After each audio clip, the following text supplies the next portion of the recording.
Hello everyone, welcome back to our channel Silent Scholar. तो जैसे कि आपको पता है, हम पढ़ रहे थे क्लास 12th का ऑर्गेनिक का chapter, that is hello alkene और हेलो एरीन्स। और उसके अंदर हम पढ़ रहे थे फिज़िकल प्रॉपर्टीज़। फिज़िकल प्रॉपर्टीज़ वो प्रॉपर्टीज़ है जिन्हें फिज़िकली मेज़र किया जा सकता है। जो किसी कंपाउंड की वो प्रॉपर्टीज़ होती हैं जिन्हें बाय व्यूज़ से या फिर बाय मेजरेबल क्वांटिटी से डिटेक्ट किया जा सकता है। For example, it's order, it's solubility, it's boiling point, melting point. और हम पिछले लेक्चर में बॉइलिंग पॉइंट को ही पढ़ रहे थे। तो जो बॉइलिंग पॉइंट थी, हम उसको पढ़ते वक्त हमने ये बात कंसीडर की थी कि जो बॉइलिंग पॉइंट है वो डिपेंड करता है कि किस टाइप के इंटरेक्शन हमारे सिस्टम में हैं। अगर हमारे पास किसी सिस्टम के अंदर stronger intermolecular forces of attraction है तो वो सब्सटेंस को हीट अप करके ज़्यादा टाइम देना पड़ेगा ताकि वो बॉन्ड्स वीक हों और वो सब्सटेंस बॉईल करने लगे और उस पॉइंट पे जाके पहुंच जाए जहाँ पे उसका वेपर प्रेशर और एटमॉस्फेरिक प्रेशर बराबर हो जाए, क्योंकि उसी पॉइंट पे तो बॉइलिंग होती है। बॉइलिंग पॉइंट वही तो टेम्परेचर है जिस टेम्परेचर के ऊपर उस सब्सटेंस से बनने वाले वेपर्स का प्रेशर बराबर हो जाता है जो हमारे एटमॉस्फेयर का प्रेशर होता है।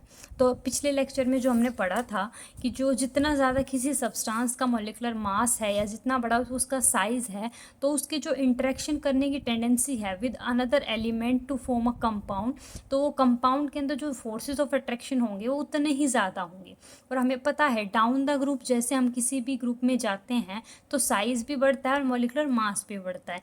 तो क्या होगा, वेंडरवाल फोर्सेस इंक्रीज़ हो जाएंगे। और वेंडरवाल फोर्सेस अगर इंक्रीज़ हो चुके हैं तो जो बॉइलिंग पॉइंट है उसके अंदर जो फोर्सेस हैं वो इतने स्ट्रॉन्ग हो गए हैं कि अब उन्हें तोड़ने के लिए हमें हाई हीट या फिर लार्ज अमाउंट ऑफ हीट देनी पड़ेगी, जिस वजह से जो बॉइलिंग पॉइंट है उसकी वैल्यू हाई पॉइंट पे रीच कर जाएगी। और हमने क्या बोला था कि जो बॉइलिंग पॉइंट है वो इस बात पे भी डिपेंड करता है कि किस टाइप की डाइपोल डाइपोल इंटरेक्शन है। हमने उसको डाइपोल डाइपोल ही क्यों बोला था? बिकॉज हमने देखा था कि जो हेलो एल्केन है वो पोलर टाइप के कंपाउंड्स हैं। क्यों? क्योंकि जो हमारे पास आर है और जो एक्स है, एक्स मतलब Cl, Br और आयोडीन, इन सब की टेंडेंसी है कि अपनी तरफ इलेक्ट्रॉन को अट्रैक्ट किए रखते हैं। दैट मीन्स उनके पास इलेक्ट्रॉन की एक्सेस टेंडेंसी होती है ऑक्यूपाई रखने की। तो अगर एक्स के ऊपर नेगेटिव चार्ज है तो स्लाइटली पॉजिटिव चार्ज हमारे आर के ऊपर अराइज हो जाता है, जिस वजह से दो पोल, डाईपोल, डाई मीन्स दो और pole means positive negative poles. तो जब हमारे पास दो पोल्स के बीच में जब इंटरेक्शन बहुत स्ट्रॉन्ग हो जाते हैं तो वहाँ पे डाईपोल डाईपोल इंटरेक्शन स्ट्रॉन्ग होने की वजह से बॉइलिंग पॉइंट भी इंक्रीज़ हो जाता है। हमने यहाँ एक्सप्लेन किया था वाया फजान्स रूल, कि फजान रूल ये बोलता है कि जितना बड़ा एनायन का साइज़ होगा, कैटायन का जितना छोटा साइज़ होगा, तो ये अपनी फील्ड या अपनी इंटरेक्शन से क्या करेगा, इस पॉजिटिव को अट्रैक्ट करने की कोशिश करेगा और जो उनका बीच का बॉन्ड होगा वो काफ़ी स्ट्रॉन्ग बनेगा। इस टाइप की कंडीशन में हमारे पास कोवलेंट टाइप की बॉन्डिंग होती है। और हमें पता है कि कोवलेंट बॉन्ड स्ट्रॉन्ग बॉन्ड होता है और उसको तोड़ने के लिए जो हीट लगेगी वो भी ज़्यादा लगेगी, तो बॉइलिंग पॉइंट ज़्यादा होगा। इसीलिए जो हमारे पास क्लोरीन, ब्रोमीन, आयोडीन अगर हम इस तरीके से अरेंज करें तो आयोडीन कंटेनिंग जो हेलो कंपाउंड्स होंगे उनका जो बॉइलिंग पॉइंट है ज़्यादा होगा। Reason behind it that dipole dipole interaction in these compounds are very high respective to the other compounds. तो चलिए आगे अब इसी टॉपिक में कुछ और फर्दर कंडीशंस देखते हैं कि बॉइलिंग पॉइंट किस किस तरीके से किस किस सिचुएशन में वेरी कर सकता है। तो पहली सिचुएशन ये है कि आपको अलग अलग कार्बन्स दे दिए गए, कि अभी जैसे हमने पीछे पढ़ा कि अगर आपको नंबर ऑफ कार्बन एटम्स बढ़ते हुए दे दिए जाएं कि एक मॉलिक्यूल में 2 कार्बन एटम हैं, अगले में 4 हो गए, उससे अगले में 6 हो गए, तो जैसे जैसे कार्बन एटम्स बढ़ते जाएंगे जो बॉइलिंग पॉइंट है वो भी क्या होता जाएगा, बढ़ता जाएगा। Due to what reason? Van der Waals forces increase हो जाने के कारण जितने कार्बन एटम्स बढ़े उतना साइज बढ़ा, उतना मास बढ़ा, वैन डर वाल्स फोर्सेस बढ़े तो बॉइलिंग पॉइंट भी इंक्रीज हुआ। सेकेंड रीज़न कि आप कार्बन एटम को तो सेम रख रहे हो पर हेलोजन्स को वेरी कर रहे हो। तो जो हेलोजन अगर आप वेरी करोगे तो जिस हेलोजन का जितना ज़्यादा मास उतने ज़्यादा उसमें डाइपोल डाइपोल इंटरेक्शन, उतना बड़ा उसका साइज़, उतना ज़्यादा बॉइलिंग पॉइंट। थर्ड हमारे पास फैक्टर आता है चेन ब्रांचिंग का, चेन आइसोमर्स अगर हैं, चेन आइसोमर मतलब कोई चेन है और उस चेन के अंदर सब कुछ सेम है, नंबर ऑफ कार्बन एटम भी सेम है, हाइड्रोजन्स भी सेम है, मोलिकुलर फॉर्मूला भी सेम है, मोलिकुलर मास भी सेम है, पर उनको रिप्रेजेंट करने का, लिखने का तरीका अलग अलग है। आप देखिए 1 2 3 4 4 कार्बन एटम की एक चेन है जिसमें ब्रोमीन लगा हुआ है। अब इस तीनों कंपाउंड्स के अंदर 4 ही कार्बन एटम हैं और सेम हाइड्रोजन है और ब्रोमीन भी है, पर उस ब्रोमीन की पोजीशन तीनों कंपाउंड्स के अंदर अलग अलग है। और अब इस ब्रोमीन में को जिस कार्बन से अटैच किया है वो कार्बन भी अलग अलग हैं। जैसे फर्स्ट में देखिए, ये ब्रोमीन ऐसे कार्बन से अटैच है जो सिर्फ एक ही कार्बन से अटैच है, तो ऐसे कार्बन को हम क्या बोलते हैं? प्राइमरी। ब्रोमीन जिस कार्बन से अटैच है वो 2 कार्बन से अटैच है, तो उस कार्बन को हम क्या बोलेंगे? सेकेंडरी। और उस हेलोजन कंपाउंड को, उस हेलो एल्केन को क्या बोलेंगे? Secondary halo alkane, secondary bromo alkane, इस टाइप का ये कंपाउंड होगा। अब ये जो है ये क्या होगा? ये टर्शरी टाइप का होगा, क्यों? क्योंकि ये जिस कार्बन से अटैच है वो 3 कार्बन से अटैच है। अगर अब हमसे कोई इसका बॉइलिंग पॉइंट पूछे तो हम कैसे बता सकते हैं कि जैसे जैसे आप ये देख रहे हो कि साइज दोनों का, तीनों का कॉम्पैक्ट होता जा रहा है। More is the branching, more compactness arises in any structure.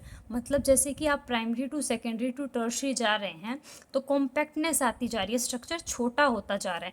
इसको साइज इतना चाहिए फिट होने के लिए किसी भी लैटिस के अंदर, इसको इतना चाहिए, इसको बस इतना ही चाहिए। तो आप देख रहे हैं कि साइज़ जो है लैटिस में फिक्स होने का, क्योंकि किसी भी स्ट्रक्चर में, किसी भी सॉल्यूशन में अगर हमारे पास ये अगर एग्जिस्ट कर रहे हैं तो उनको उस सॉल्यूशन में आने के लिए, फिट होने के लिए एक मॉलिक्यूल इतनी जगह घेर रहा है, तो देखिए बहुत सारे मॉलिक्यूल होंगे, ज़्यादा जगह घेरेंगे, ज़्यादा वंडरवॉल फोर्सेस होगा, क्योंकि आपने देखा है कि जितना बड़ा साइज़, जितना ज़्यादा मॉलिकुलर मास, उतना ज़्यादा वंडरवॉल फोर्सेस और उतना ज़्यादा बॉइलिंग पॉइंट। अब मास तो सबका सेम है पर साइज़ वेरी कर रहा है, साइज़ इसका छोटा है और इसका बड़ा है, तो प्राइमरी वाले का साइज़ बड़ा होने की वजह से उसका बॉइलिंग पॉइंट ज़्यादा होता है। हैंस प्रूव हो गया कि जितनी ज़्यादा ब्रांचिंग होती जाएगी बॉइलिंग पॉइंट उतना कम होता जाएगा, इन्वर्स का रिलेशन इनमें होता है। Hence primary, secondary, tertiary, this is the order for boiling point of haloalkane compounds. अब आ गए हमारे पास सब्स्टिट्यूटेड प्रोडक्ट्स कि अगर हमारे पास, यहाँ तक अब बात कब थी कि जब हमने सिर्फ एक ही हेलो कंपाउंड को कंसिडर किया था, दैट मीन्स सिर्फ एक ही हेलोजन अगर हमारे पास है तो अब हम उसका बॉइलिंग पॉइंट कैसे निकाल रहे थे। अब अगर 2 या 2 से ज़्यादा हमारे पास हेलोजन कंटेनिंग कंपाउंड्स हैं तो उनमें हम कैसे कंपेयर करेंगे बॉइलिंग पॉइंट को। तो ये हमने कंसीडर किया है 6 मेंबर चेन को। देखिए 1 2 3 4 5 6 ये बेंजीन है। बेंजीन के अंदर मैंने पिछली लेक्चर्स में भी आपको बताया है कि 1 2 जो सब्स्टिट्यूटेड प्रोडक्ट होते हैं उनको ऑर्थो बोलते हैं, 1 2 3 1 3 सब्स्टिट्यूटेड को मेटा बोलते हैं, एंड 1 2 3 4 सब्स्टिट्यूटेड को पैरा सब्स्टिट्यूटेड प्रोडक्ट बोलते हैं। तो अब क्या रीज़न है कि ऑर्थो का जो बॉइलिंग पॉइंट है वो सबसे ज़्यादा होता है then para then meta. Meta का क्यों ज़्यादा नहीं है, पैरा का क्यों ज़्यादा है? तो देखिए हमने प्रीवियस लेक्चर्स में, कि अगर आपने वीडियोस देखी होंगी तो हमने इसी कंसिडर किया था, समझा था कि ऑर्थो वाले के अंदर ये दोनों ग्रुप्स पास पास होने के कारण more interaction are feasible between the existing groups, कि जो भी ग्रुप्स प्रेजेंट हैं उनके बीच में ज़्यादा से ज़्यादा इंटरेक्शन, क्योंकि देखो बॉइलिंग पॉइंट में हो क्या रहा है, एट द लास्ट सबसे ज़्यादा इंटरेक्शन पे ही कंसिडरेशन हो रही है कि जिसका जितना ज़्यादा स्ट्रॉन्ग बॉन्ड होगा, जितनी ज़्यादा स्ट्रॉन्ग इंटरेक्शन होगी उतना ज़्यादा ही बॉइलिंग पॉइंट होगा। तो ऑर्थो में सबसे ज़्यादा कंसिडरेशन क्या किस चीज़ की है कि उनके इंटरेक्शंस काफ़ी स्ट्रॉन्ग हैं, और पैरा में ज़्यादा बॉइलिंग पॉइंट क्यों है? क्योंकि ये काफ़ी ज़्यादा सिमेट्रिकल स्ट्रक्चर है, इसकी सिमेट्री ज़्यादा होने के कारण वो आपस में लैटिस में फिक्स हो जाते हैं या सॉल्यूशन में फिक्स हो जाते हैं, और उनके फिक्सेशन के कारण ही उनका जो फोर्सेस है, इंटरमोलिकुलर फोर्सेस ऑफ अट्रैक्शन, वो कहीं ना कहीं बढ़ जाता है, जिस वजह से उनका क्या होता है, बॉइलिंग पॉइंट इंक्रीज़ हो जाता है, यानी सिमेट्रिकल होने से जो उनका बॉइलिंग पॉइंट है वो भी इंक्रीज़ हो जाता है। क्योंकि क्या है, आप देखिए, ये एक टाइप का मॉलिक्यूल होगा, एक टाइप का मॉलिक्यूल और आएगा, वो भी इसी तरह जुड़ता चला जाएगा, वो भी इसी तरह जुड़, ऐसे बहुत सारे लाइन में ऊपर नीचे लेफ्ट राइट सभी जगह जुड़ते चले जाएंगे और एक स्ट्रॉन्ग बॉन्ड से जुड़ेंगे। और फिर उसको तोड़ने के लिए एक स्पेसिफिक अमाउंट ऑफ एनर्जी लगेगी, और जितनी ज़्यादा एनर्जी वो लगेगी उतना ज़्यादा वो बॉइलिंग पॉइंट हमारा बढ़ता चला जाएगा। अब हम पढ़ते हैं मेल्टिंग पॉइंट को। जिस तरीके से जो भी कंसिडरेशन हमारी बॉइलिंग पॉइंट को लेके थी, वही ऑलमोस्ट सेम हमारी मेल्टिंग पॉइंट को लेके भी होती हैं, कि जितना ज़्यादा कार्बन चेन बढ़ते जाएंगे मेल्टिंग बॉइलिंग पॉइंट बढ़ते जाएंगे। जितना ज़्यादा हमारे पास Cl से Br से I जा रहे हैं, आयोडीन तक जाते जाते मोलिकुलर मास बढ़ जाता है, तो मेल्टिंग पॉइंट भी, यानी कि जो भी आपके बॉइलिंग पॉइंट के रूल हैं सेम आपके मेल्टिंग पॉइंट के रूल होते हैं। बट एक जो स्पेसिफिक जो जनरलाइज जो डिफरेंस आता है वो आता है हमारा डाई सब्सटीट्यूटेड प्रोडक्ट्स के केस में। अगर हम इन ही प्रोडक्ट्स को लें और इनका अगर मेल्टिंग पॉइंट निकालें, तो मेल्टिंग पॉइंट ऑर्थो का ना आके पैरा प्रोडक्ट का जो मेल्टिंग पॉइंट है वो इसको एक्सीड कर जाता है। रीज़न बिहाइंड इट सिमेट्री, कि सिमेट्री जो होती है वो पैरा आइसोमर की वो इतनी ज़्यादा होती है कि वो क्रिस्टल लैटिस में ऑर्थो से भी ज़्यादा और मेटा से तो ऑब्वियसली ज़्यादा अच्छे से फिक्स हो जाता है, जिस वजह से उसको मेल्ट कर पाना मुश्किल हो जाता है। तो जब भी मेल्टिंग पॉइंट की बात आती है तो आप याद रखेंगे कि पैरा की सिमेट्री एक्सीड कर जाती है as comparison to interaction of ortho. Ortho की इंटरेक्शन हमारे पास एक्सीड करती है जब हम बॉइलिंग पॉइंट कंसीडर कर रहे होते हैं, और पैरा में की जो है हमारे पास सिमेट्री एक्सीड करेगी जब हम उसके मेल्टिंग पॉइंट की बात करेंगे। अब आगे हम पढ़ते हैं density. Density is one of the chemical physical properties जो कि हमें कंसिडर में लेनी है, क्योंकि किसी भी चीज़ कितनी डेंस है इससे हमें सॉल्युबिलिटी का भी पता चलता है। हम क्या बोलते हैं कि कोई चीज़ कितनी घनी है, कितनी डेंस है, उसके अकॉर्डिंग ही वो पानी में डिसॉल्व होती है। फॉर एग्जांपल कि आप पानी के अंदर क्या मिला रहे हैं, आप पानी के अंदर लेमन जूस मिला रहे हैं, वो डिसॉल्व हो जाएगा क्योंकि उसकी डेंसिटी कम है, वो कम, उसका घनत्व उतना नहीं है। जबकि अगर हम बात करें हनी की या फिर सैंड की, तो ये चीज़ें पानी में उतना अच्छे से डिसॉल्व कम्प्लीटली थोड़ा टाइम लेंगी, है ना, तो वो उनकी डेंसिटी ज़्यादा है। तो किसी भी चीज़ की डेंसिटी कम ज़्यादा हमें कैसे पता चलता है? थ्रू इट्स फॉर्मूला, जो कि क्या है, डेंसिटी को मेज़र भी किया जा सकता है, पर अगर हमें डेंसिटी को समझना है तो वो उस किस फॉर्मूले से ड्राइव हो गया है पहले हमें वो सीखना है। तो डेंसिटी क्या होती है? Mass per unit volume. Per unit volume मैं अब क्यों बोल रही हूँ, मास डिवाइड बाय वॉल्यूम को ही बोलते हैं मास पर यूनिट वॉल्यूम। तो जो आप क्या देख रहे हो कि किसी भी चीज़ की कितनी वॉल्यूम में कितना मास ऑक्यूपाई है, दैट मीन्स हमारे पास अगर ये छोटा सा ब्लॉक है जिसकी वॉल्यूम 1 सेंटीमीटर क्यूब है या फिर 1 लीटर है या 1 ml है, क्योंकि वॉल्यूम को इन्हीं का टर्म्स में मेज़र किया जाता है। तो मान लीजिए 1 सेंटीमीटर क्यूब का कोई बॉक्स है। अब इस बॉक्स की वॉल्यूम में कितना मास आ सकता है वो उसकी डेंसिटी है, कि जितना ज़्यादा मास किसी एक पर्टिकुलर वॉल्यूम में आएगा वो उसकी डेंसिटी हो जाएगी। दैट मीन्स डेंसिटी किस पे डायरेक्टली डिपेंड कर रही है? मास पे, जिसके एक पर्टिकुलर वॉल्यूम में, डिफाइंड वॉल्यूम में जितना ज़्यादा मास आता जाएगा उतनी ज़्यादा वो डेंस, उसका घनत्व बढ़ता चला जाएगा। अगर अब मैं बात करूं कि इन्हीं दो कंपाउंड्स की, एक के अंदर तो हमारे पास कम कार्बन एटम्स लगे होंगे और एक के अंदर ज़्यादा कार्बन एटम्स लगे हैं, तो जिसके अंदर कार्बन एटम ज़्यादा होंगे तो मतलब कार्बन कम, जैसे जैसे काउंट बढ़ेगा मॉलिक्यूलर मास बढ़ेगा, और मास बढ़ने से डेंसिटी भी बढ़ जाती है। Hence density of any compound is directly relation to its molecular mass. As molecular mass increases density is also increases. तो अब देखिए, जैसे ब्रोमो, आयोडो या पॉलीक्लोरो जो कंपाउंड्स होते हैं वो पानी से ज़्यादा हैवियर होते हैं। आगे हम देखेंगे कि जितने भी हेलो कंपाउंड्स होते हैं वो पानी में इनसोल्यूबल होते हैं। रीज़न बिहाइंड इट कि उनकी डेंसिटी पानी से ज़्यादा है। ये वर्डिंग यही एक्सप्लेन कर रही है कि आपने पानी का मॉलिक्यूलर मास निकाला और इन सब कंपाउंड्स का, भाई कार्बन की जो सिंपलेस्ट, जो शॉर्टेस्ट जो हमारे पास हेलोजन कंपाउंड है वो सिर्फ मीथेन से शुरू होता है ना, तो उस मीथेन के ऊपर मान लो हमने सिर्फ एक ही क्लोरीन लगाया, इस क्लोरीन तक का भी मास वाटर से ज़्यादा हो जाता है। इस वजह से हमारे पास ये बोला गया कि इनका मॉलिक्यूलर मास ज़्यादा होने के कारण इनकी डेंसिटी काफ़ी इंक्रीज हो जाती है। अगर इनकी डेंसिटी ज़्यादा है पानी से तो ये पानी में डिज़ोल्व अच्छे से नहीं हो पाएंगे। CH3HCl, C3H7Br। अब देखिए इससे हमने क्या देखा कि कार्बन एटम्स की चेन तो सेम है, पर जो इसके साथ लगने वाले हेलोजन ग्रुप हैं वो बढ़ते, मतलब उनका जो मास नंबर है वो बढ़ता जा रहा है। तो जितना मास नंबर बढ़ता जाएगा वो उतने से ही ज़्यादा उनकी मोलिकुलर मास बढ़ रहा है और उतनी ही ज़्यादा उनकी डेंसिटी बढ़ रही है। तो हैंस हम प्रूव कर सकते हैं कि डेंसिटी कैसे बढ़ेगी with respect to its mass. अब देखिए एक क्वेश्चन है जो कि हमें पूछ रहा है कि हमें जो फॉलोइंग कंपाउंड्स दिए हैं उनको इंक्रीजिंग ऑर्डर में लगाना है बॉइलिंग पॉइंट के। अब हमें पता है अब जब भी हम बॉइलिंग पॉइंट का क्वेश्चन करेंगे हमें 3 चीज़ें अपने माइंड में ज़रूर रखनी है।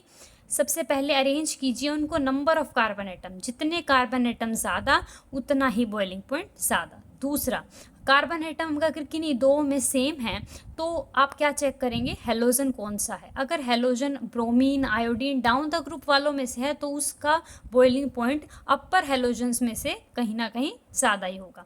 थर्ड, आप देखेंगे ब्रांचिंग, अगर कहीं ब्रांचिंग आ जाती है, टर्शरी या सेकेंडरी आता है तो उनका प्राइमरी से कहीं ना कहीं कम ही आएगा बॉइलिंग पॉइंट।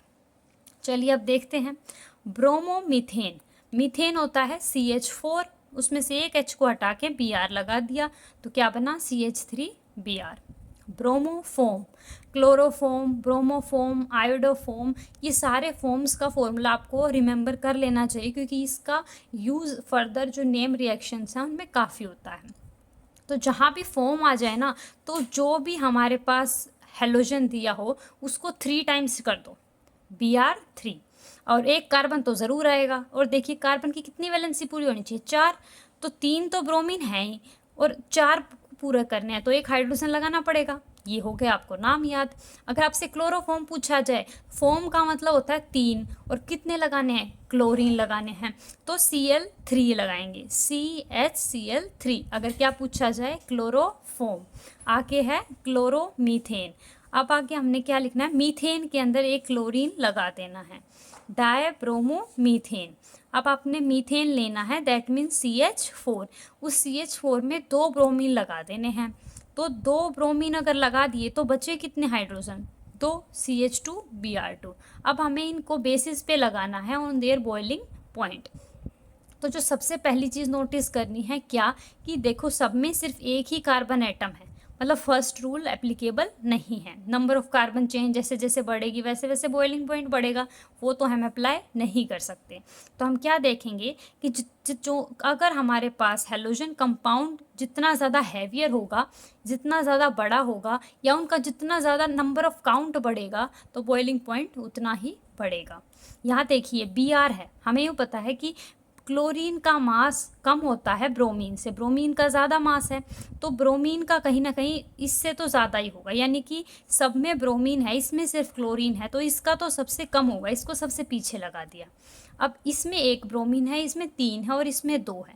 अगर किसी मासिव सब्सटेंस का मास, अगर आपको ब्रोमीन का मास नहीं भी पता है तो लेट अस अज्यूम उसका मास 5 ग्राम है। यहाँ 3 ब्रोमीन है तो 5 3 ज़ा 15 हो गया, यहाँ पे ब्रोमीन 2 है तो 5 2 ज़ा 10 हो गया। अब 5 बड़ा है, 10 बड़ा है या 15 बड़ा है, तो सबसे पहले 15 बड़ा है तो सेकंड को सबसे आगे, देन फोर्थ, देन फर्स्ट और देन थर्ड। तो ये था हमारे पास रूल बॉइलिंग पॉइंट अरेंज करने का। आगे नेक्स्ट क्वेश्चन देखिए, 1 क्लोरोप्रोपेन। हमने आयुपैक पढ़ा है, अगर आपने आयुपैक नहीं देखा है तो please check out the previous videos, आपको उसका लिंक डिस्क्रिप्शन बॉक्स में मिल जाएगा। पहले आप आयुपैक पढ़िए ताकि आपको क्लैरिटी आए कि किस तरीके से हम ये नेम्स सबको लिख रहे हैं। आगे क्या किया हमने, प्रोपेन को सबसे पहले लिखा और उसके साथ क्लोरीन लगा दिया। आइसोप्रोपाइल क्लोराइड, इसमें मतलब क्या करना, आइसो मीन्स होती है सेकंड पोजीशन, कि सेकेंडरी पोजीशन पे अगर क्लोरीन लगा है, ऐसा सिस्टम बनाना है। 3 तो कार्बन एटम होने चाहिए, पर जो क्लोरीन है वो ऐसी पोजीशन पे लगना चाहिए जो सेकेंडरी हो, जो 2 कार्बन से अटैच हो। देखिए ये एक कार्बन से यहाँ अटैच और एक कार्बन से यहाँ अटैच है, सेकेंडरी हो गया। 1 क्लोरोब्यूटेन, दैट मीन्स क्लोरीन ऐसे कार्बन से अटैच है जो कि प्राइमरी है और कितने कार्बन है, 4। अब देखिए जैसे जैसे कार्बन एटम्स बढ़ेंगे वैसे वैसे मोलिकुलर वेट बढ़ेगा, साइज बढ़ेगा, वैन डर वाल्स फोर्सेस बढ़ेंगी तो बॉइलिंग पॉइंट भी बढ़ेगा। तो सबसे ज़्यादा इसका होना चाहिए अब इनमें तो दोनों में 3-3 कार्बन है, इसमें ब्रांचिंग हो रही है, यहाँ ब्रांचिंग नहीं है, तो सबसे पहले इसका बॉइलिंग पॉइंट ज़्यादा होगा, फिर इसका और देन फिर इसका। अब देखिए नेक्स्ट हम पढ़ रहे हैं जो हमारी लास्ट फिजिकल प्रॉपर्टी है, दैट इज़ व्हाट, सॉल्युबिलिटी। जैसे मैंने आपको अभी जब डेंसिटी बताई, जब मैंने आपको बताया था कि जो हमारे पास हैलोजन कंपाउंड्स हैं, अगर जनरली हमारा जो यूनिवर्सल सॉल्वेंट है जिसके अंदर हम सब चीज़ों को डिसॉल्व करते हैं, वो क्या है हमारे पास, वाटर। अगर हम वाटर की बात करें, क्योंकि पानी में हर चीज़ क्या हो जाती है, डिज़ोल्व, तो हमने ट्राई किया हैलोजन कंपाउंड्स को भी क्या वो उसमें डिज़ोल्व हो सकते हैं। तो हमने क्या किया, सबसे पहले कि जो हेलो एल्केन्स थे उनको पानी में डिज़ोल्व करना चाहा। तो अगर हमने उनको पानी में डिज़ोल्व किया, तो कोई भी चीज़ पानी में डिज़ोल्व कैसे होती है, पहले आप उसको समझिए। हमारे पास पानी के जो बॉन्ड्स हैं वो इसी तरीके से जुड़े हुए हैं, तो कोई ऐसी चीज़ आनी चाहिए जो उन बॉन्ड्स को तोड़ दे और आके पानी के जो अलग अलग टुकड़े हो जाएं। जैसे पानी के अंदर क्या होता है, H और O, यानी कि हाइड्रोजन और ऑक्सीजन।